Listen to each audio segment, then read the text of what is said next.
أشهد أن لا إله إلا الله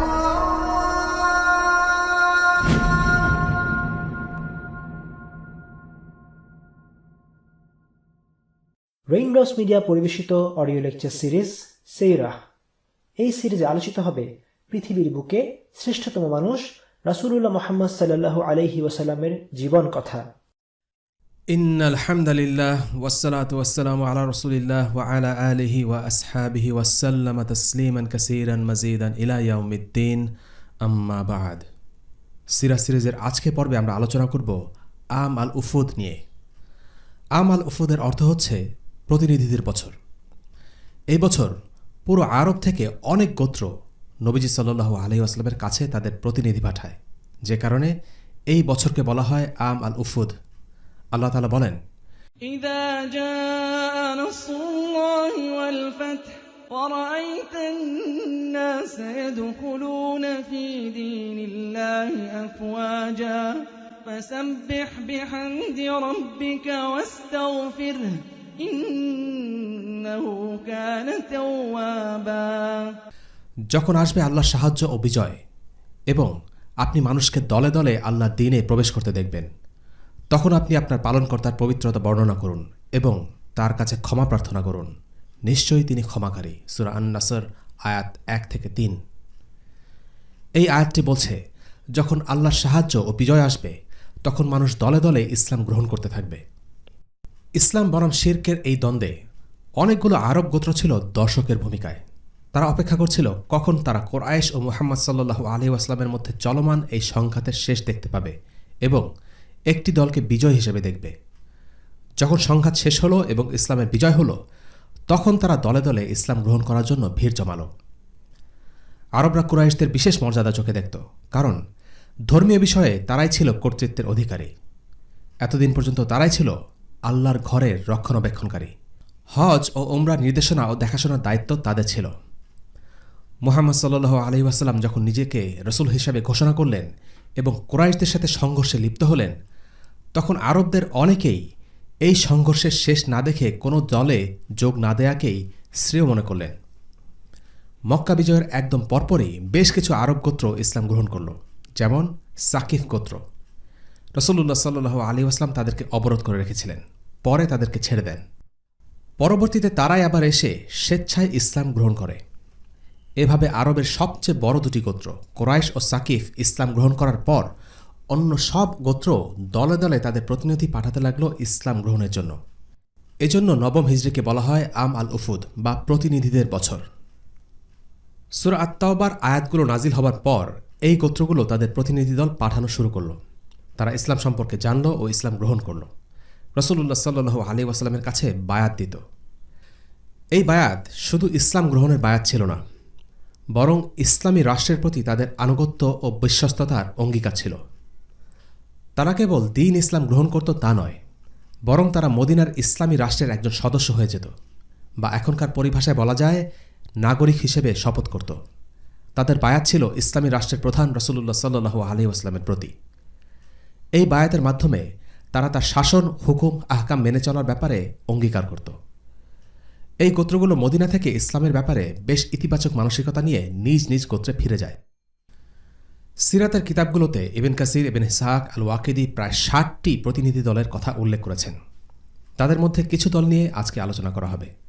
কিন্তু মনে রাখা জরুরি, মক্কা বিজয়ের পরে ইসলাম গ্রহণ করা এই মুসলিমদেরকে সাহাবীদের মর্যাদা দেয়া হলেও মক্কা বিজয়ের আগে ইসলাম গ্রহণ করা সাহাবীদের মর্যাদা তাদের চেয়ে অনেক বেশি। কারণ মক্কা বিজয়ের পর এই বিষয়টি খুবই স্পষ্ট হয়ে যায় যে মুসলিমরা দুনিয়াতেও সফল হতে যাচ্ছে। এই গোত্রগুলো রাজনৈতিক অনুকূল পরিবেশে ইসলাম গ্রহণ করেছিল। বলা যেতে পারে ইসলাম গ্রহণের সিদ্ধান্তের পেছনে তাদের দুনিয়াবী কিছুটা স্বার্থ থাকাটাই স্বাভাবিক। কিন্তু এর আগে যারা প্রতিকূল অবস্থায় ইসলাম গ্রহণ করেছিল, তারা জানত যে ইসলাম গ্রহণের জন্য অনেক বড় ত্যাগ করতে হতে পারে। তাই যে যত আগে ইসলাম গ্রহণ করেছে তাদের মর্যাদা তত বেশি। আল্লাহ তাআলা বলেন, لا يستوي منكم من أنفق من قبل الفتح وقاتل أولئك أعظم درجة من الذين أنفقوا من بعد وقاتلوا وكلا وعد الله الحسنى والله بما تعملون خبير। তোমাদের মধ্যে যে মক্কা বিজয়ের আগে ব্যয় করেছে ও জিহাদ করেছে সে সমান নয়। এরূপ লোকদের মর্যাদা বড় তাদের অপেক্ষা যারা পরে ব্যয় করেছে ও জিহাদ করেছে। সূরা আল হাদিদ আয়াত 10। প্রতিনিধিদের কাহিনীগুলো জানা বেশ জরুরি। ইসলামের দাওয়া পৌঁছে দেওয়ার সঠিক নিয়ম জানা যায় এখান থেকে। প্রতিনিধি দলগুলো যেন সংক্ষিপ্ত এই মদিনা সফর থেকে সর্বোচ্চ উপকার লাভ করতে পারে তা নিশ্চিত করতে নবীজি সাল্লাল্লাহু আলাইহি ওয়াসাল্লাম কোনো ত্রুটি করেননি। তাদের থাকার জন্য ছিল সুব্যবস্থা, ছিল প্রত্যেকের জন্য স্বেচ্ছাসেবী খাদেম। আর নবীজির সাথে তাদের বৈঠকগুলো হতো মসজিদে, যাতে একদম সচক্ষে তারা মুসলিমদের ইবাদত বন্দেগী দেখতে পায়। যেসব প্রতিনিধি ইসলাম শেখার আগ্রহ ও সামর্থ্য দুটিই রাখেন তাদের প্রতি নবীজি সাল্লাল্লাহু আলাইহি ওয়াসাল্লাম বিশেষ নজর দেন। এরাই যেহেতু নিজ নিজ জাতির কাছে গিয়ে ইসলামের শিক্ষা ছড়িয়ে দেবে, তাই এদের নিজেদের প্রশিক্ষণ ছিল খুবই জরুরি। নিজে প্রশিক্ষণ দেওয়ার পাশাপাশি সাহাবীদের নবীজি সাল্লাল্লাহু আলাইহি ওয়াসাল্লাম নির্দেশ দেন, তোমাদের ভাইদের শিক্ষা দাও। সত্যের পথে অবিচল থাকার জন্য গোত্র প্রধানদের বিশেষ তাগিদ দেওয়া হয়, কারণ অধীনস্থ জনগোষ্ঠীর ওপর এদের প্রভাবই সবচেয়ে বেশি। প্রতিনিধিরা মদিনা ত্যাগ করার আগে নবীজি সাল্লাল্লাহু আলাইহি ওয়াসাল্লাম তাদের উপহার সামগ্রীও দেন। এই মদিনা সফর প্রতিনিধিদের মাঝে ইতিবাচক পরিবর্তন নিয়ে আসে। মুসলিমদের ঈমান, মহানুভবতা এবং আতিথেয়তা দেখে তারা মুগ্ধ হয়ে যায়। মোটকথা নবীজি সাল্লাল্লাহু আলাইহি ওয়াসাল্লাম সাহাবা রাদিয়াল্লাহু আনহুমদের আচরণে তারা ইসলামের বাস্তব প্রয়োগ দেখতে পায়। ফলে তারা একদম মন থেকে ইসলাম গ্রহণ করে নেয়। নিজ নিজ এলাকায় গিয়ে তারা হয়ে ওঠে ইসলামের দায়ী। নবী সাল্লাল্লাহু আলাইহি ওয়াসাল্লাম ও সাহাবা রাদিয়াল্লাহু আনহুমের আন্তরিকতার পুঙ্খানুপুঙ্খ বর্ণনাও দেয় তারা। তাই অন্যরাও সশরীরে নবী সাল্লাল্লাহু আলাইহি ওয়াসাল্লামের সান্নিধ্যে গিয়ে এই চমৎকার অভিজ্ঞতাগুলো লাভের আশায় ব্যাকুল হয়ে পড়ে। বেশিরভাগ প্রতিনিধি দলই এভাবে ইসলাম গ্রহণ করে নেয়। অল্প কিছু দল নিজ নিজ ধর্মে অনড় থাকলেও মুসলিমদের অধীনে বাস করতে এবং বার্ষিক জিজিয়া কর পরিশোধে রাজি হয়, বিশেষত নাজরানের খ্রিস্টানরা। আমরা এই পর্বে বেশ কিছু প্রতিনিধি দলের ঘটনা আলোচনা করব। তবে এটা বলে রাখা ভালো, এই সবগুলো ঘটনা নবম হিজরির নয়। প্রকৃতপক্ষে নবম হিজরির আরও আগ থেকেই বেশ কিছু প্রতিনিধি দল আল্লাহ রাসূল সাল্লাল্লাহু আলাইহি ওয়াসাল্লামের কাছে এসে বায়াত করে। তবে নবম হিজরিতে সবচেয়ে বেশি গোত্র প্রতিনিধি পাঠায়। প্রথমে আমরা আলোচনা করব সাকিফ গোত্রের প্রতিনিধি দল নিয়ে। সাকিফ গোত্র রাসূলুল্লাহ সাল্লাল্লাহু আলাইহি ওয়াসাল্লামের কাছে এসে ইসলাম গ্রহণের সিদ্ধান্ত নেয়। প্রথমে তারা চেয়েছিল সমঝোতায় পৌঁছতে। তারা চাচ্ছিল তারা ইসলাম গ্রহণ করবে ঠিকই, কিন্তু তাদের প্রধান দেবতার মূর্তিকে যেন 1 বছরের জন্য রাখার অনুমতি দেয়া হয়। তাদের ধারণা ছিল হঠাৎ করে এত বছরের পুরনো দেবতাকে মাটির সাথে মিশে যেতে দেখলে গোত্রের সাধারণ জনগণ একটা বড় রকমের ধাক্কা খাবে, বিষয়টা মেনে নিতে পারবে না। তারা এও চাচ্ছিল যে তাদের ওপর যেন ব্যভিচার, মদপান, সুদ খাওয়ার ওপর নিষেধাজ্ঞা না দেয়া হয়। কিন্তু রাসূলুল্লাহ সাল্লাল্লাহু আলাইহি ওয়াসাল্লাম তাদের একটি দাবিও মানলেন না। এরপর তারা চাইল অন্তত 1 মাসের জন্য হলেও যেন তাদের ছাড় দেয়া হয়। তবুও রাসূলুল্লাহ সাল্লাল্লাহু আলাইহি ওয়াসাল্লাম রাজি হলেন না। যখন তারা বুঝল আল্লাহ রাসূল সাল্লাল্লাহু আলাইহি ওয়াসাল্লাম এরকম কিছুর অনুমতি দেবেনই না, তখন তারা শেষ পর্যন্ত হাল ছেড়ে দিয়ে বলল, ঠিক আছে, তবে আমরা আমাদের মূর্তি ভাঙব না, আপনাদের মধ্যে কাউকে পাঠিয়ে এই কাজটি করতে হবে। এরপর রাসূলুল্লাহ সাল্লাল্লাহু আলাইহি ওয়াসাল্লাম আবু সুফিয়ান রাদিয়াল্লাহু আনহু এবং মুগিরা ইবনে শুবা রাদিয়াল্লাহু আনহুকে পাঠালেন। মুগিরা নিজেই ছিলেন সাকিফ গোত্রের। তারা যখন মূর্তি ভাঙতে গেলেন তখন সাকিফরা তাদেরকে অভিশাপ দিতে লাগলো এই বলে যে তাদের উপর কুষ্ঠরোগ সহ অন্যান্য রোগ ব্যাধি, বিভিন্ন দুর্দশা আপতিত হবে। তারা আসলেই বিশ্বাস করত মূর্তি ভেঙে ফেললে তাদের উপর গজব নেমে আসবে। তাদের এই কুসংস্কার ভুল প্রমাণ করার জন্য মুগিরা ইবনে শুবা রাদিয়াল্লাহু আনহু একটি ফন্দি আঁটলেন। তিনি মূর্তিতে আঘাত করার পর ভান করলেন তিনি জোরে একটা ধাক্কা খেয়েছেন, আর সেই ধাক্কায় তিনি মাটিতে পড়ে গেলেন। সবাই এটা দেখে বেশ খুশি হল, ভাবল নিশ্চয়ই মুগিরার কর্মকাণ্ডে দেবতা ক্রুদ্ধ হয়ে তাকে আঘাত করে ফেলে দিয়েছে। তারপর মুগিরা উঠে দাঁড়ালেন এবং বললেন, আরে বোকার দল, এটা 1 টুকরো পাথর ছাড়া কিছুই না। এরপর তিনি সেটা টুকরো টুকরো করে ভেঙে ফেললেন। এরপরে প্রতিনিধি দল বনু তামিম থেকে প্রতিনিধি। বনু তামিম থেকেও প্রতিনিধি দল আসে। রাসূলুল্লাহ সাল্লাল্লাহু আলাইহি ওয়াসাল্লাম তাদেরকে বললেন, সুসংবাদ গ্রহণ করো বনু তামিম। তারা বলল, ইয়া রাসূলুল্লাহ, সুসংবাদ তো দিয়েছেন, এখন আমাদের কিছু দিন। বনু তামিম আসলে রাসূলুল্লাহ সাল্লাল্লাহু আলাইহি ওয়াসাল্লামের সুসংবাদের চেয়েও হাতে নাতে দুনিয়াবি ফল পেতে বেশি আগ্রহী ছিল। তাদের এই মনোভাব রাসূলুল্লাহ সাল্লাল্লাহু আলাইহি ওয়াসাল্লামের পছন্দ হলো না। এরপরে ইয়েমেন থেকে আরেকটা প্রতিনিধি দল আসলো। রাসূলুল্লাহ সাল্লাল্লাহু আলাইহি ওয়াসাল্লাম তাদেরকে বললেন, সুসংবাদ গ্রহণ করো, কেননা বনু তামিম তা গ্রহণ করেনি। তারা জবাব দিল, আমরা গ্রহণ করলাম ইয়া রাসূলুল্লাহ। যখন কোনো প্রতিনিধি দল আসত তখন রাসূলুল্লাহ সাল্লাল্লাহু আলাইহি ওয়াসাল্লাম তাদের একজনের হাতে নেতৃত্ব অর্পণ করতেন। বনু তামিমের ছিল দুইজন শীর্ষস্থানীয় ব্যক্তি, আকরা ইবনে হাবিস ও কাকা ইবনে মাবাদ ইবনে জুরারা। আবু বকর রাদিয়াল্লাহু আনহু আল্লাহ রাসূল সাল্লাল্লাহু আলাইহি ওয়াসাল্লামকে বললেন যেন কাকা ইবনে মাবাদকে নেতৃত্ব দেয়া হয়, আর ওমর ইবনুল খাত্তাব রাদিয়াল্লাহু আনহু বললেন যেন আকরা ইবনে হাবিসকে নেতৃত্ব দেয়া হয়। আবু বকর রাদিয়াল্লাহু আনহু শুনে রেগে গেলেন, বললেন, আমার বিপরীতে তোমার একটা কিছু বলতে হবে, তাই তুমি এমনটা করেছ। ওমর রাদিয়াল্লাহু আনহু অভিযোগ অস্বীকার করলেন এবং তারা দুজনে তর্কে লিপ্ত হলেন। তাদের কণ্ঠস্বর জোরালো হতে লাগল। আল্লাহ সুবহানাহু ওয়া তাআলা তখন আয়াত নাজিল করলেন, يا أيها الذين آمنوا لا تقدموا بين يدي الله ورسوله واتقوا الله إن الله سميع عليم। মুমিনগণ, তোমরা আল্লাহ ও রাসূলের সামনে অগ্রণী হও না এবং আল্লাহকে ভয় করো, নিশ্চয়ই আল্লাহ সব কিছু শোনেন ও জানেন। সূরা হুজুরাত আয়াত 1। এরপরে আসছে আব্দুল কাইসের প্রতিনিধি দল।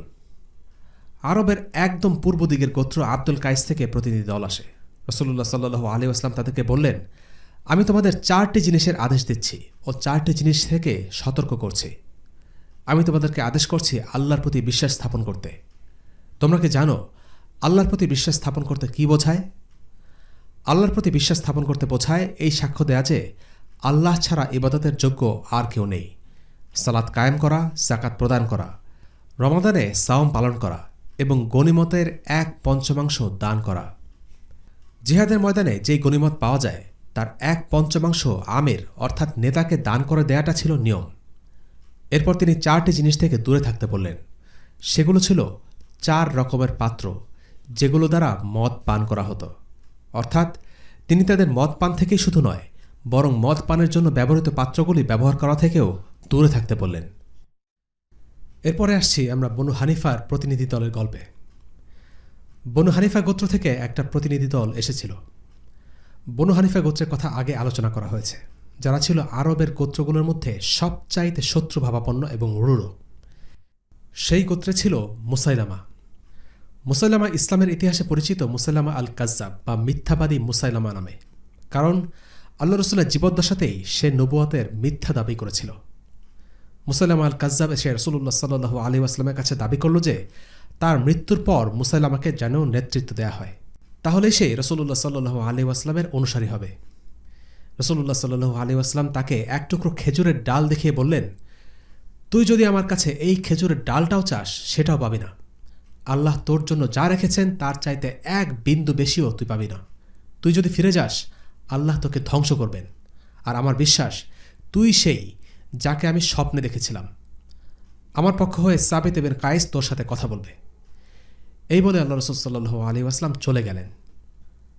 যে স্বপ্নের কথা তিনি বলেছিলেন সেটা অন্য বর্ণনায় এসেছে। স্বপ্নটা ছিল এমন, রাসূলুল্লাহ সাল্লাল্লাহু আলাইহি ওয়াসাল্লাম স্বপ্নে তার 2 হাতে 2টো বালা দেখেছেন। তাকে বলা হলো যেন তিনি সেগুলো ফু দিয়ে উড়িয়ে দেন। রাসূলুল্লাহ সাল্লাল্লাহু আলাইহি ওয়াসাল্লাম ফু দিলেন এবং সেগুলো উড়ে গেল।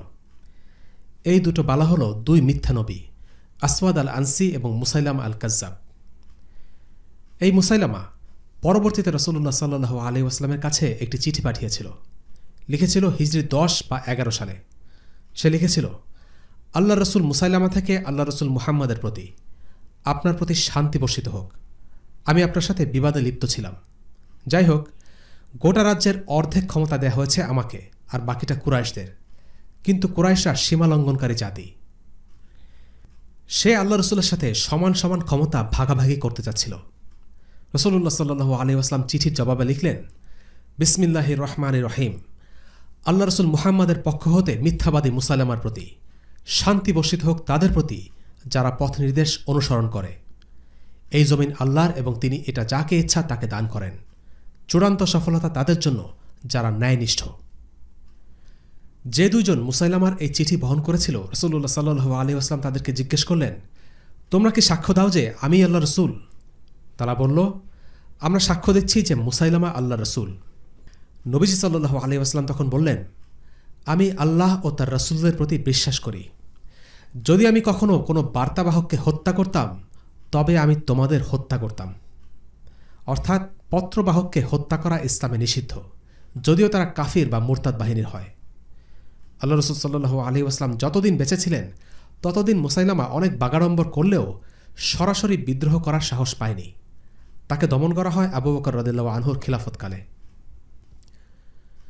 এরপর আসে নাজরানের প্রতিনিধি দল। এই দলটি ছিল খ্রিস্টান। আল্লাহ রসুল সাল্লাল্লাহু আলাইহি ওয়াসাল্লামের একটি চিঠির জবাবে তারা দেখা করতে আসে। সেই চিঠিতে আল্লাহ রসুল সাল্লাল্লাহু আলাইহি ওয়াসাল্লাম তাদেরকে ইসলাম গ্রহণের আহ্বান জানিয়েছিলেন। সেখানে বলা ছিল, যদি তারা ইসলাম গ্রহণ না করে তাহলে তাদের হাতে দুটো রাস্তা খোলা থাকবে। হয় তারা জিজিয়া দেওয়ার মাধ্যমে ইসলামী রাষ্ট্রের প্রতি আনুগত্য প্রকাশ করবে, অথবা মুসলিমরা তাদের বিরুদ্ধে জিহাদ করবে। এই চিঠি পেয়ে নজরানের রাজা 14 জন সম্ভ্রান্ত খ্রিস্টান নেতাকে মদিনায় পাঠাল। তারা মদিনায় এলো খুব জমকালো পোশাকে। আল্লাহ রসুল সাল্লাল্লাহু আলাইহি ওয়াসাল্লাম তাদের এই পোশাক আশাক দেখে তাদের সাথে সাক্ষাৎ করতে অস্বীকৃতি জানালেন। পরদিন তারা এলো সাধারণ বেশে। এরপর আল্লাহ রসুল সাল্লাল্লাহু আলাইহি ওয়াসাল্লাম তাদের সাথে দেখা করলেন, তাদের ইসলাম গ্রহণের আহ্বান জানালেন এবং তারা প্রত্যাখ্যান করল এবং দাবি করল তারাই হকের উপরে আছে। বিষয়টা নিয়ে বিতর্ক সৃষ্টি হয়ে গেল। ঈসা আলাইহিসসালামকে তারা আল্লাহর পুত্র বলে সাব্যস্ত করত, কিন্তু আল্লাহ রসুল সাল্লাল্লাহু আলাইহি ওয়াসাল্লাম বললেন, ঈসা আলাইহিসসালাম আল্লাহর পুত্র নন, বরং তিনি আল্লাহর একজন রসুল। তারা ঈসা আলাইহিসসালামকে আল্লাহর পুত্র হিসেবে প্রমাণ করার জন্য বলল, ঠিক আছে, তাহলে এমন একজনের উদাহরণ দিন যাকে পিতা ছাড়া সৃষ্টি করা হয়েছে। তখন আল্লাহ তাআলা তাদের ভুল প্রমাণ করতে আয়াত নাজিল করলেন। إن مثل عيسى عند الله كمثل آدم خلقه من تراب ثم قال له كن فيكون الحق من ربك فلا تكن من الممترين। নিশ্চয়ই আল্লাহর নিকট ঈসার দৃষ্টান্ত আদমের মতো। তিনি তাকে মাটি দ্বারা সৃষ্টি করেছেন, অতঃপর তাকে বললেন হও, ফলে সে হয়ে গেল। সত্য তোমার রবের পক্ষ থেকে, সুতরাং তুমি সন্দেহ পোষণকারীদের অন্তর্ভুক্ত হও না। সূরা আলে ইমরান আয়াত 59-60। এই আয়াতটি তাদের থেমে যাবার জন্য যথেষ্ট ছিল, কিন্তু এরপরেও তারা তর্ক চালিয়ে গেল। তখন আল্লাহ রসুল সাল্লাল্লাহু আলাইহি ওয়াসাল্লাম তাদের মুবাহালার জন্য আমন্ত্রণ জানালেন। মুবাহালা হল দুই বিবাদমান পক্ষ থেকে কামনা করবে তাদের মধ্যে যে বিপদগামী তার ওপর যেন আল্লাহ তাআলার গজব নেমে আসে। কোরআনে এই মুবাহালার কথা এসেছে সূরা আলে ইমরানে। আল্লাহ তাআলা বলেন, فمن حاجك فيه من بعد ما جاءك من العلم فقل تعالوا ندع أبناءنا وأبناءكم ونساءنا ونساءكم وأنفسنا وأنفسكم ثم نبتهل فنجعل لعنة الله على الكاذبين।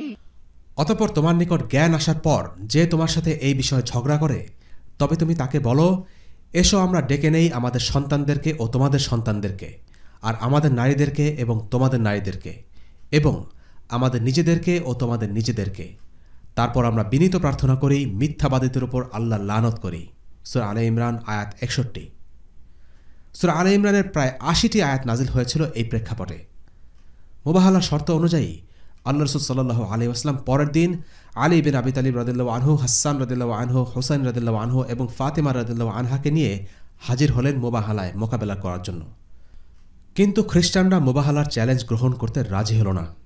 যদিও তারা অনেক তর্ক করছিল, কিন্তু তারা মুবাহালায় গেল না এই ভেবে যে যদি সত্যি মুহাম্মদ সাল্লাল্লাহু আলাইহি ওয়াসাল্লাম আল্লাহ রাসূল হন তবে তাদের ধ্বংস অনিবার্য।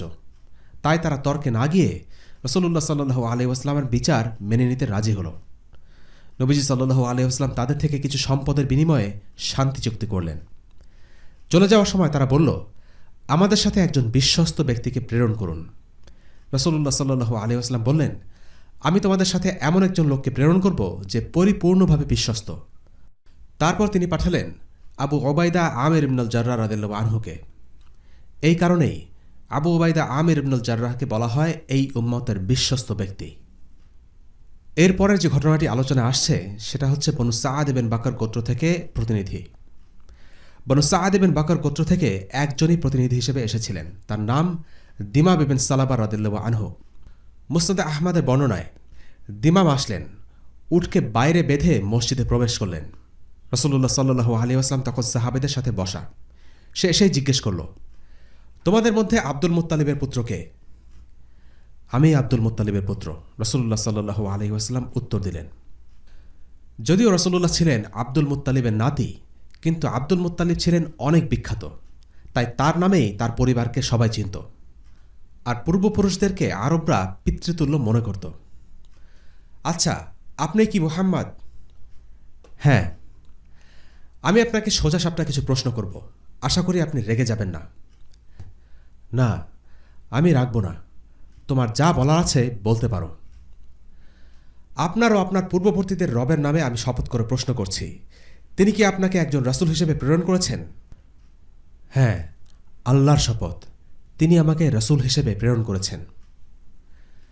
আপনার ও আপনার পূর্ববর্তীদের রবের নামে আপনার কাছে জানতে চাই, তিনি কি আপনাকে আদেশ করেছেন আমরা যেন শুধু তারই ইবাদত করি এবং এই দেবতাদের উপাসনা করা ছেড়ে দেই? হ্যাঁ, আল্লাহর শপথ, তিনি বলেছেন। আপনার ও আপনার পূর্ববর্তীদের রবের নামে প্রশ্ন করছি, তিনি কি আপনাকে আদেশ করেছেন যেন আমরা এই দৈনিক 5 ওয়াক্ত সালাত আদায় করি? রাসূলুল্লাহ সাল্লাল্লাহু আলাইহি ওয়াসাল্লাম বললেন, হ্যাঁ, আল্লাহর শপথ, তিনি তাই আদেশ করেছেন। এভাবে দিমাম তাকে ইসলামের 5টি স্তম্ভ নিয়েই একই প্রশ্ন করলেন এবং রাসূলুল্লাহ সাল্লাল্লাহু আলাইহি ওয়াসাল্লাম একই উত্তর দিলেন।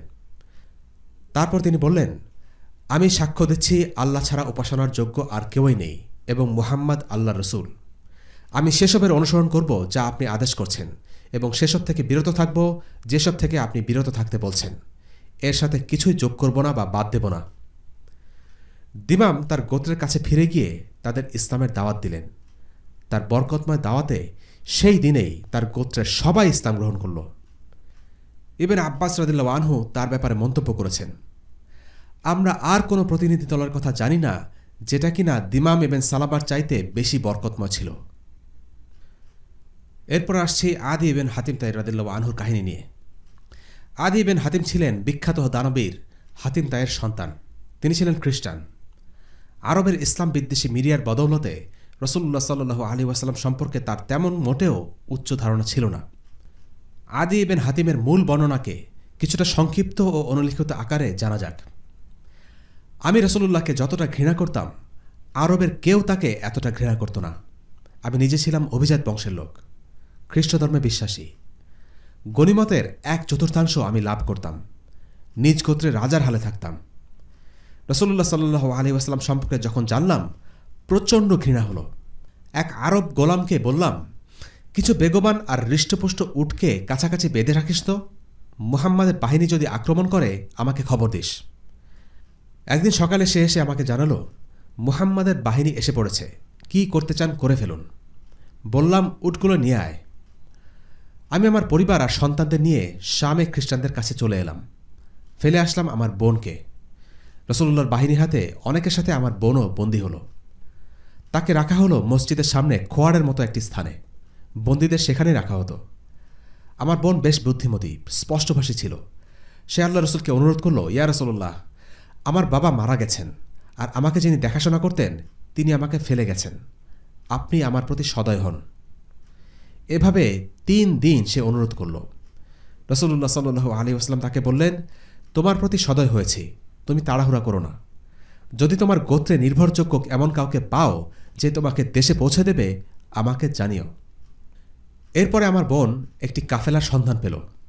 রাসূলুল্লাহ সাল্লাল্লাহু আলাইহি ওয়াসাল্লাম তখন তাকে কাপড় চোপড়, বাহন আর পথ খরচ দিলেন। আমার বোন সেই কাফেলার সাথে করে শামে চলে এলো। আমি আমার পরিবারের সাথে বসে আছি। এমন মুহূর্তে আমার বোন কাফেলা থেকে নামল। আমাকে দেখেই তিরস্কার করতে লাগলো, জালিম, সম্পর্ক ছেদকারী, কিভাবে পারলে তুমি নিজের বউ বাচ্চাকে নিয়ে যেতে আর নিজের বাবার মেয়েকে ফেলে আসতে? আমি নিজের অপরাধ স্বীকার করে মাফ চাইলাম। আমার বোনের কাছে জানতে চাইলাম রাসূলুল্লাহ সাল্লাল্লাহু আলাইহি ওয়াসাল্লাম সম্পর্কে। সে বলল, তোমার উচিত তার সাথে দেখা করা। তিনি যদি নবী হয়ে থাকেন তাহলে তার সাথে আগে যারা দেখা করবে তাদের প্রতি তিনি সদয় হবেন। আর যদি রাজা হয়ে থাকেন তবে তার মহত্বের সামনে তোমার ছোট হবার কিছু নেই, তুমিই থাকবে। আমি মদিনায় চলে এলাম। রাসূলুল্লাহ সাল্লাল্লাহু আলাইহি ওয়াসাল্লামের নিকট পৌঁছলাম। তিনি তখন মসজিদে বসা। আমি তাকে সালাম দিলাম। তিনি জিজ্ঞেস করলেন, আমি কে? আমি বললাম, আমি আদি ইবনে হাতিম। তিনি তখন আমাকে তার ঘরে নিয়ে গেলেন। পথিমধ্যে এক জীর্ণ শীর্ণ বৃদ্ধার সাথে তার দেখা। বৃদ্ধা তাকে দাঁড়াতে বলল। দীর্ঘক্ষণ ধরে তার প্রয়োজনের কথা খুলে বলল। এই দৃশ্য দেখে মনে মনে বললাম, আল্লাহর কসম, এই মানুষটা কিছুতেই রাজা হতে পারে না। এরপর তিনি আমাকে নিয়ে সামনের দিকে এগোলেন। ঘরে ঢুকে আমাকে একটা বালিশ দিয়ে বললেন, এর উপরে বসো। সেই বালিশের বাহিরে চামড়া, ভেতরে খেজুরের বাকল। তিনি নিজে বসলেন মাটিতে। আমি মনে মনে ভাবলাম, না, আল্লাহর কসম, কোনো রাজা এমন আচরণ করে না। এরপর তিনি আমাকে জিজ্ঞেস করলেন, আচ্ছা, তুমি কি রাকসি উপদলের? আমি বললাম, জি। তিনি জিজ্ঞেস করলেন, তুমি তোমার গোত্রের গনিমতের 4 ভাগের 1 ভাগ ভোগ করো, তাই না? আমি বললাম, হ্যাঁ। এরপর তিনি বললেন, কিন্তু তোমার ধর্ম অনুযায়ী এটা তো তোমার জন্য বৈধ না, তাই না? আমি স্বীকার করলাম, হ্যাঁ। এতক্ষণে আমার আর বুঝতে বাকি থাকল না যে তিনি আল্লাহর নবী। যা বলা হয় না তাও তিনি জানেন। এরপর তিনি আমাকে বললেন, শোনো আদি, চারপাশের অভাবপীড়িত মানুষদের দেখে হয়তো তুমি এই দিন গ্রহণের ব্যাপারে দ্বিধাদ্বন্দ্বে ভুগছ, কিন্তু আল্লাহর কসম, সেই দিন খুব দূরে নয় যেদিন ধন দৌলত এসে উপচে পড়বে আর সেগুলো নেয়ার মতো লোক খুঁজে পাওয়া যাবে না। হয়তো শত্রু সংখ্যাধিক্য আর এই মানুষগুলোর দুর্বলতা তোমাকে এই দিন গ্রহণ থেকে পিছপা করে রেখেছে, কিন্তু আল্লাহর কসম, সেই দিন খুব দূরে নয় যেদিন দেখবে একজন নারী সুদূর কাদিসিয়া থেকে উটের পিঠে করে সওয়ার হয়ে বাইতুল্লাহ জিয়ারত করবে। আদি, হয়তো এই জিনিস দেখে তোমাকে ইসলাম গ্রহণ থেকে দূরে সরিয়ে রেখেছে যে তুমি দেখছো রাজত্ব আর বাদশাহী অন্যদের মাঝে, কিন্তু আল্লাহর কসম, সেই দিন দূরে নয় যখন শুনতে পাবে বাবেলের শ্বেত পাথরগুলো মুসলিমদের হাতে বিজিত হয়েছে। আল্লাহ রসুলের এই কথাগুলো শোনার পর আমি ইসলাম গ্রহণ করলাম। আদি ইবনে হাতিম রাদিয়াল্লাহু আনহুর ঘটনা থেকে বেশ কিছু শিক্ষণীয় বিষয় আছে। প্রথমত, জনপ্রিয় মিডিয়া বা লোকের কথায় কান না দিয়ে নিজে যাচাই করা।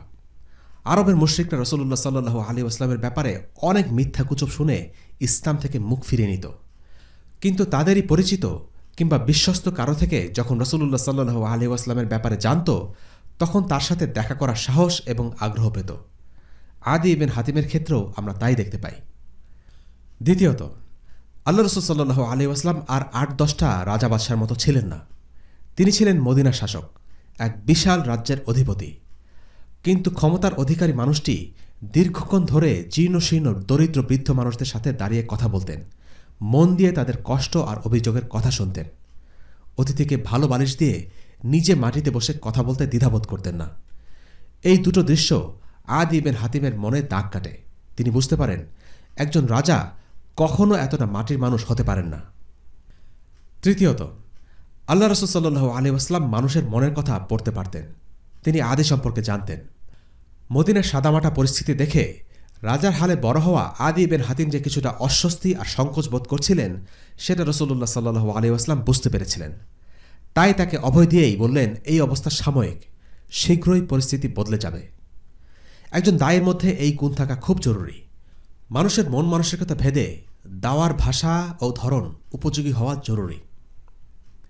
চতুর্থত, আদি ইবনে হাতিমের গলায় ক্রুশ দেখে রাসূলুল্লাহ সাল্লাল্লাহু আলাইহি ওয়াসাল্লাম তাকে বলেছিলেন তারা তাদের যাজকদের আল্লাহর পাশে শরিক করেছে।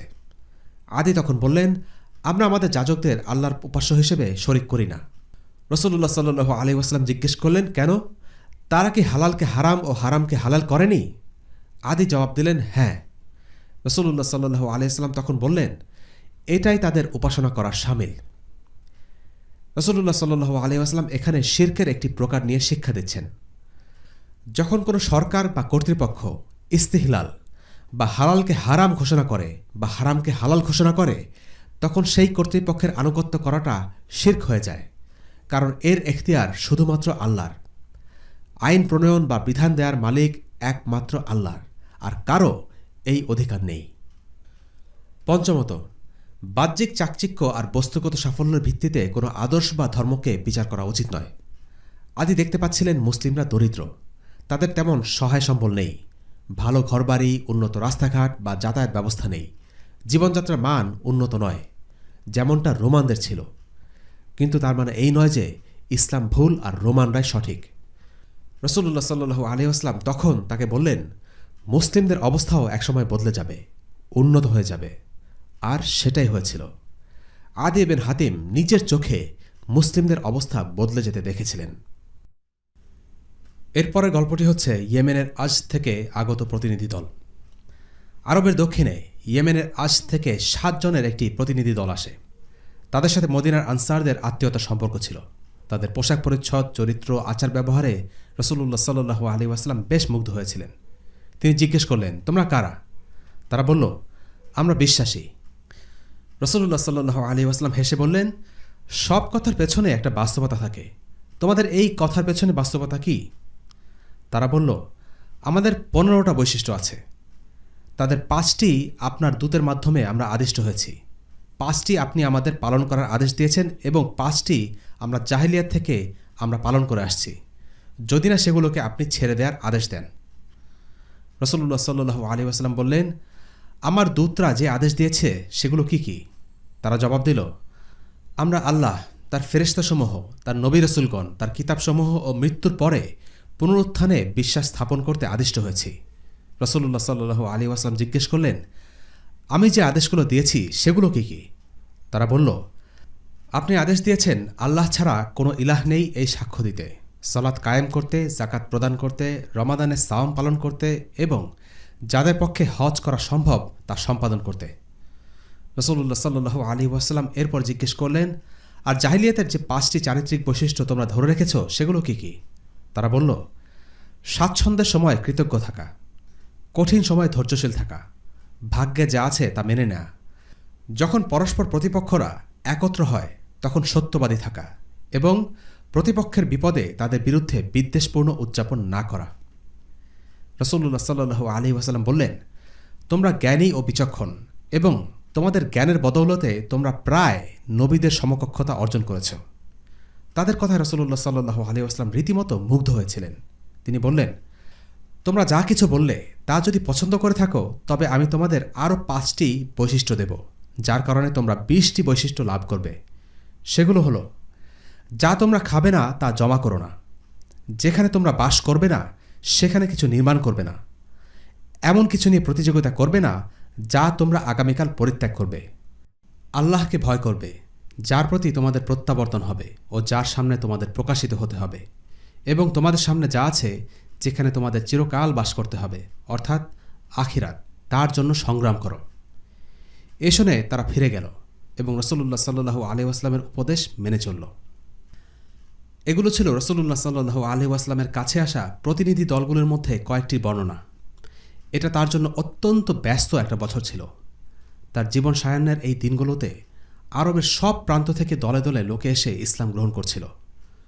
মূলত তার দাওয়াতি জীবনে তিনি যা কিছু করেছিলেন তার ফসল এই সময়ে পাচ্ছিলেন। এতক্ষণ আমরা শুনলাম রাসূলুল্লাহ সাল্লাল্লাহু আলাইহি ওয়াসাল্লামের কাছে আসা বিভিন্ন জায়গা থেকে প্রতিনিধি দলের ব্যাপারে। এখন আলোচনা করব রাসূলুল্লাহ সাল্লাল্লাহু আলাইহি ওয়াসাল্লামের পক্ষ থেকে প্রেরিত প্রতিনিধি দল সম্পর্কে। প্রথমে ইয়েমেনের অধিবাসীদের প্রতি দাওয়া। আরবের গোত্রগুলো এক এক করে ইসলামের ছায়াতলে প্রবেশ করতে লাগল। নতুন এই গোত্রগুলোকে ইসলাম শিক্ষা দেবার জন্য আল্লাহ রাসূল সাল্লাল্লাহু আলাইহি ওয়াসাল্লাম অভিজ্ঞ এবং আলিম সাহাবীদেরকে তাদের কাছে পাঠালেন। মুআয ইবনে জাবাল রাদিয়াল্লাহু আনহু এবং আবু মুসা আল আশআরী রাদিয়াল্লাহু আনহু ছিলেন সাহাবীদের মধ্যে বিশেষভাবে তাদের ইলম এবং দাওয়ার জন্য পরিচিত। তাদেরকে পাঠানো হলো ইয়েমেনের 2টো ভিন্ন প্রদেশে। মুআয ইবনে জাবাল রাদিয়াল্লাহু আনহুকে পাঠানো হয়েছিল ইয়েমেনের উত্তর ভাগে। তিনি ছিলেন একাধারে তাদের বিচারক, শাসক, শিক্ষক এবং যাকাত সংগ্রাহক। মুআয রাদিয়াল্লাহু আনহুকে যখন ইয়েমেনের উদ্দেশ্যে পাঠানো হচ্ছিল, রাসূলুল্লাহ সাল্লাল্লাহু আলাইহি ওয়াসাল্লাম তাকে বিদায় দেওয়ার জন্য এগিয়ে এলেন। মুআয রাদিয়াল্লাহু আনহু বসে আছেন সাওয়ারের পিঠে, আর আল্লাহ রাসূল সাল্লাল্লাহু আলাইহি ওয়াসাল্লাম তার সাথে হেঁটে হেঁটে কথা বলছেন। মুআয ইবনে জাবাল রাদিয়াল্লাহু আনহুকে তিনি বললেন, তুমি আহলে কিতাবদের একটি কওমের কাছে যাচ্ছ। তাদের প্রতি তোমার প্রথম আহ্বান হবে তারা যেন আল্লাহর একত্ববাদকে মেনে নেয়। তারা তা মেনে নিলে তাদেরকে জানিয়ে দিও যে আল্লাহ দিনে রাতে তাদের প্রতি 5 বার সলাত ফরজ করেছেন। তারা সলাত আদায় করা শুরু করলে তাদেরকে জানিয়ে দিও যে তাদের ধন সম্পদে আল্লাহ তাদের প্রতি যাকাত ফরজ করেছেন। এই জাকাত গ্রহণ করা হবে তাদের ধনী লোকদের থেকে, আর এই জাকাত বন্টন করা হবে তাদেরই গরিবদের মধ্যে। তারা যদি সেটা মেনে নেয় তাহলে তাদের থেকে জাকাত গ্রহণ করো। তবে লোকজনদের মধ্যে ধনসম্পদের উত্তম অংশ গ্রহণ করা থেকে বিরত থাকো। সাবধান, মজলুমের দোয়াকে ভয় করবে, কারণ তার দোয়া আর আল্লাহর মাঝে কোনো পর্দা থাকে না। রাসূলুল্লাহ সাল্লাল্লাহু আলাইহি ওয়াসাল্লাম মুআজকে আরও বললেন, মুআজ, এরপর হয়তো তোমার সাথে আর দেখা হবে না। তুমি হয়তো কেবল আমার মসজিদ এবং কবরটাই দেখবে।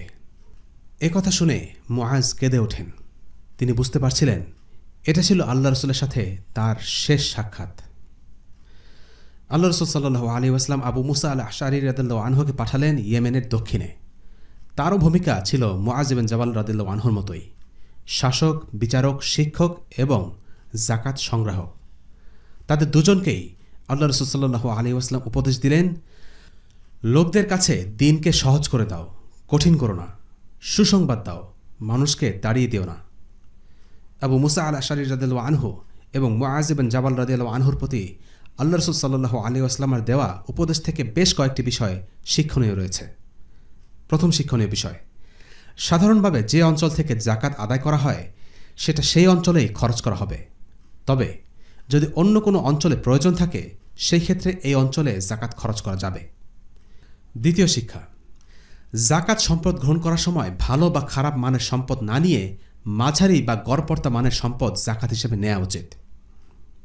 তৃতীয় শিক্ষা, আল্লাহ রসুল সাল্লাল্লাহু আলাইহি ওয়াসাল্লাম মুআজকে সাবধান করেছেন যেন তার দ্বারা মানুষের ওপর জুলুম না হয়। শাসকের হাতে ক্ষমতা থাকে আর তার দ্বারা জুলুম সংগঠিত হওয়া সবচেয়ে সহজ, কিন্তু মানুষের প্রতি জুলুম করার ব্যাপারে আমাদের সতর্ক হতে হবে, কারণ মজলুমের দোয়া এবং আল্লাহর মাঝে কোনো পর্দা থাকে না, যদিও সে কাফির হোক না কেন। চতুর্থ শিক্ষা, জিহাদে প্রয়োজন কঠোরতা আর দাওয়াতে প্রয়োজন বিনয়। আল্লাহ রসুল সাল্লাল্লাহু আলাইহি ওয়াসাল্লাম মুআজ এবং আবু মুসা রাদিয়াল্লাহু আনহুমকে উপদেশ দিচ্ছেন তারা যেন মানুষের সাথে বিনয় হন, দিনকে সহজভাবে তাদের সামনে তুলে ধরেন, অপ্রয়োজনীয় কঠোরতা অবলম্বন থেকে দূরে থাকেন এবং মানুষের সাথে রূঢ় আচরণ না করেন। এরপর রাসূলুল্লাহ সাল্লাল্লাহু আলাইহি ওয়াসাল্লাম মদিনার দিকে তাকিয়ে বললেন, মুত্তাকি ব্যক্তিরাই আমার আপনজন, তারা যেই হোক আর যেখানেই থাকুক। এর মানে হলো রাসূলুল্লাহ সাল্লাল্লাহু আলাইহি ওয়াসাল্লামের আপন মানুষ হলো তাকওয়ায় অগ্রগামী মানুষেরা। তারা কোথা থেকে এসেছে, তাদের পরিচয় কি, সেটা মুখ্য নয়। রাসূলুল্লাহ সাল্লাল্লাহু আলাইহি ওয়াসাল্লাম মুআজ ইবনে জাবাল রাদিয়াল্লাহু আনহুকে আরও বললেন, বিলাসিতা সম্পর্কে সাবধান হও, কারণ আল্লাহর বান্দারা বিলাসিতায় লিপ্ত হয় না। এরপরে আমরা আসছি হামদান গোত্রের ইসলাম গ্রহণের কাহিনী নিয়ে। রাসূলুল্লাহ সাল্লাল্লাহু আলাইহি ওয়াসাল্লাম খালিদ ইবনে ওয়ালিদ রাদিয়াল্লাহু আনহুকে ইয়েমেনের হামদান গোত্রের কাছে পাঠিয়েছিলেন, কিন্তু তিনি 6 মাসের মতো সেখানে অবস্থান করার পরেও সেখানকার মানুষ তার দাওয়াতে তেমন কোনো সাড়া দিল না। এরপর রাসূলুল্লাহ সাল্লাল্লাহু আলাইহি ওয়াসাল্লাম তাকে ডেকে পাঠিয়ে তার বদলে আলী রাদিয়াল্লাহু আনহুকে পাঠালেন। আলীকে বলে দিলেন, সৈনিকদের মধ্যে কেউ চাইলে খালিদের সাথে ফেরত আসতে পারে অথবা আলীর সাথে থেকেও যেতে পারে। সেখানে পৌঁছে আলী রাদিয়াল্লাহু আনহু তার অধীনস্থ সব মুসলিমদের কাতারবন্দি করে জামাতে সালাত আদায় করলেন। এরপর তিনি হামদান গোত্রকে একত্র করে তাদের সামনে দাঁড়িয়ে রাসূলুল্লাহ সাল্লাল্লাহু আলাইহি ওয়াসাল্লাম চিঠি পড়ে শোনালেন। সেই চিঠি পড়ে পুরো হামদান গোত্র মুসলিম হয়ে গেল। আলী রাদিয়াল্লাহু আনহু রাসূলুল্লাহ সাল্লাল্লাহু আলাইহি ওয়াসাল্লামকে এই সুসংবাদ চিঠি লিখে জানালেন। রাসূলুল্লাহ সাল্লাল্লাহু আলাইহি ওয়াসাল্লাম খুব খুশি হলেন, সিজদায় পড়ে গেলেন আর বললেন, হামদানের ওপর শান্তি বর্ষিত হোক, হামদানের ওপর শান্তি বর্ষিত হোক। আলী রাদিয়াল্লাহু আনহু এই গুরুদায়িত্ব পালন করতে পারবেন কিনা সেটা নিয়ে বেশ চিন্তায় ছিলেন। তিনি আল্লাহ রসুল সাল্লাল্লাহু আলাইহি ওয়াসাল্লামকে বলেন, হে আল্লাহ রসুল, আপনি আমাকে এমন লোকদের উপর আসীন করে পাঠাচ্ছেন যারা আমার চেয়ে বড়, আমার বয়স কম এবং বিচারক হিসেবে আমার পূর্ব কোনো অভিজ্ঞতা নেই। রাসূলুল্লাহ সাল্লাল্লাহু আলাইহি ওয়াসাল্লাম তখন আলীর বুকে হাত রেখে বললেন, হে আল্লাহ, তার জবানকে সুদৃঢ় করে দিন, তার অন্তরকে হিদায়তের উপর রাখুন। আলী, যখন 2 ব্যক্তি বিবাদ করবে এবং তোমার কাছে এসে উপস্থিত হবে তখন তাদের উভয়ের সাক্ষ্য আগে শুনবে, তারপর রায় দেবে। যদি তুমি এভাবে চলো তাহলে বিচার ফয়সালা করা তোমার জন্য সহজ হবে। আলী রাদিয়াল্লাহু আনহু বলেন, এরপর থেকে আমি আর কখনোই বিচার করতে গিয়ে দ্বিধাগ্রস্ত হইনি। বিচারক হিসেবে আলী রাদিয়াল্লাহু আনহু কতটা বিচক্ষণ ছিলেন সেটা ইতিহাসই সাক্ষী। তিনি ওমর রাদিয়াল্লাহু আনহু এবং ওসমান রাদিয়াল্লাহু আনহুর সময় বিচারক ছিলেন। তারা দুজনেই আলী রাদিয়াল্লাহু আনহুর বিচারের উপর খুব আস্থাশীল ছিলেন। ইসলামী রাষ্ট্রের সূক্ষ্ম ও নাজুক বিষয়ের ফায়সালার ভার তার উপর অর্পণ করা হতো। যে মিশন নিয়ে আল্লাহ রাসূল সাল্লাল্লাহু আলাইহি ওয়াসাল্লামকে পাঠানো হয়েছিল, সেই মিশন এখন সফলতা প্রাপ্তির পথে। সমগ্র আরব ইসলামকে তাদের দ্বীন হিসেবে গ্রহণ করে নিয়েছে, ইসলামী রাষ্ট্রের অধীনে ঐক্যবদ্ধ হয়েছে। গোত্রভিত্তিক ঐক্য ছেড়ে আরবরা গ্রহণ করল আদর্শভিত্তিক একটি জীবন ব্যবস্থা। ইসলাম আরবদের ইতিহাসকে সম্পূর্ণভাবে বদলে দিতে সক্ষম হল। যেই লোকগুলো ২০ বছর আগেও মূর্তি পূজা করত, তারাই এখন মূর্তি ভেঙে ফেলছে, এক আল্লাহর ইবাদত করছে এবং মানুষকে এক আল্লাহর ইবাদতের দিকে আহ্বান করছে। আরবের বুক থেকে নৈরাজ্য, গোত্রীয় বৈষম্য, অত্যাচার আর অরাজকতার অবসান ঘটল। সূচনা হলো এমন এক সভ্যতার, যারা নিজেরা ক্ষমা, মহত্ব, ন্যায় বিচার, নিরাপত্তা, আইনের শাসন, সমতা আর ঐক্য চর্চা করছে এবং গোটা বিশ্বকে সেই শিক্ষা দিয়েছে। পৃথিবীর ইতিহাসে যে কোনো বিচারে ৭ম শতাব্দীর এই প্রজন্ম ছিল শ্রেষ্ঠ প্রজন্ম। এটা সত্য যে সবগুলো গোত্র তাওহীদের আকীদাকে আলিঙ্গন করে ইসলাম গ্রহণ করেনি। অনেকেই রাজনৈতিক কারণে ইসলাম গ্রহণ করেছিল, কিন্তু এর মাধ্যমে তাদের অন্তরের দরজা ইসলামের গ্রহণের জন্য প্রশস্ত হয়। প্রতিটি মানুষ ইসলামকে ভালোবেসে ইসলাম গ্রহণ করে না। কেউ দুনিয়াবী কারণে, কেউ রাজনৈতিক স্বার্থেও ইসলামের কর্তৃত্ব মেনে নেয়। তবে এই কর্তৃত্ব মেনে নেওয়ার মাধ্যমে তারা ইসলামকে কাছ থেকে দেখতে পায়। জাহিলিয়াতের কর্তৃত্ব থেকে মুক্ত করা হলে মানুষ ইসলামের সৌন্দর্য উপলব্ধি করতে সক্ষম হয়। ইসলাম গ্রহণে কোনো বাধা বা চাপ থাকে না। আর এই কারণেই ইসলাম মানুষকে জোর করে ইসলাম গ্রহণ করতে বাধ্য করে না, কিন্তু ইসলামের রাজনৈতিক কর্তৃত্ব মেনে নিতে বাধ্য করে। আরবের এই স্থিতিশীলতা ধরে রাখার জন্য আল্লাহ রাসূল সাল্লাল্লাহু আলাইহি ওয়াসাল্লাম অভিজ্ঞ এবং বিচক্ষণ সাহাবীদের গভর্নর হিসেবে নিয়োগ দিলেন। মক্কার গভর্নর হিসেবে নিয়োগ দেয়া হল আত্তাব ইবন উসাইদ রাদিয়াল্লাহু আনহুকে, আর তায়েফের গভর্নর ছিলেন উসমান ইবন আল আস রাদিয়াল্লাহু আনহু। বাজান রাদিয়াল্লাহু আনহুকে ইয়েমেনের গভর্নর হিসেবে বহাল রাখা হয়েছিল। তার মৃত্যুর পর ইয়েমেনকে কয়েকভাবে ভাগ করা হয়। সানআর গভর্নর হিসেবে বাজানের ছেলে শামার, মাআরিব শহরের গভর্নর ছিলেন আবু মুসা আল আশআরী রাদিয়াল্লাহু আনহু, আল জুন্দে ইয়ালা ইবেন ওমাইয়া, হামদানে আমির এবং শামার আল হামদানি। নজরান, জামা এবং জাবিদ অঞ্চলে গভর্নর হিসেবে দায়িত্ব দেয়া হয় খালিদ ইবেন সাঈদ রাদিয়াল্লাহু আনহুকে। আমির বিন হিজাম রাদিয়াল্লাহু আনহুকে দেয়া হয় নজরানে, জিয়াদ ইবেন লাবিদ রাদিয়াল্লাহু আনহুকে দেয়া হয় হাদরামাউতে এবং উকাশ এবং সাউর রাদিয়াল্লাহু আনহুকে আস-সাকাসিক এবং আস-সুকুন অঞ্চলের গভর্নর পদে নিয়োগ দেয়া হয়। আজকের পর্ব এখানে শেষ। আগামী পর্বে আলোচনা করা হবে বিদায় হজ নিয়ে। ওয়াসাল্লাল্লাহু আলা সাইয়্যিদিনা মুহাম্মদ ওয়া আলা আলিহি ওয়া আসহাবিহি ওয়াসাল্লাম। আলহামদুলিল্লাহি রাব্বিল আলামিন। আসসালামু আলাইকুম ওয়া রাহমাতুল্লাহি ওয়া বারাকাতুহু। রেইনড্রপস মিডিয়ার অন্যান্য প্রজেক্ট সম্পর্কে জানতে ভিজিট করুন www.raindropsmedia.org অথবা ফেসবুক পেজ www.facebook.com/raindropsmedia অথবা ইউটিউব চ্যানেল www.youtube.com/raindropsmediaorg2015